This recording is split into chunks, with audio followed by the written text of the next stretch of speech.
এখন চৰকাৰে চব বৰবাদ কৰিছে, চব মানুহকে ধ্বংস কৰি আছে। এই বিজেপি চৰকাৰৰ কাৰণে মানে একদম হেৰি হৈছে। টিংখিনি খোলাৰ কাৰণে আমাক সময় নিদিলে। আমি যাম, ক'ত থাকিম, কি কৰিম এতিয়া, ক'ত যাম? এখন মিটিং এৰা নাই বিজেপি চৰকাৰৰ। আজি সেই নুৰজাহান বাইদেৱে মানুহখিনিকো ৰাখিব নোৱাৰিলে। বিজেপি চৰকাৰৰ কাৰণে কোনো ধৰণৰ মানুহ শান্তি থাকিব নোৱাৰা হৈ গৈছে, এনেকুৱা মানে অৱস্থা হৈ গৈছে।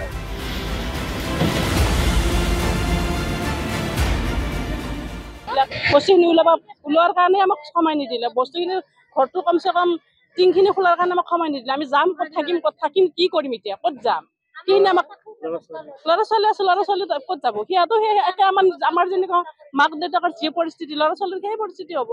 এখন চৰকাৰে চব বৰবাদ কৰিছে, চব মানুহকে ধ্বংস কৰি আছে। এই বিজেপি চৰকাৰৰ কাৰণে মানে একদম হেৰি হৈছে।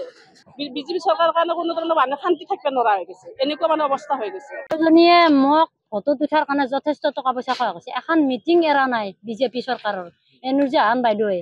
আৰু এই অঞ্চলৰ মানুহখিনিক নুৰজাহান বাইদেৱে মানে হেৰি কৰি লৈ যায়, লগ ধৰি লৈ যায়। এখন মিটিং এৰা নাই।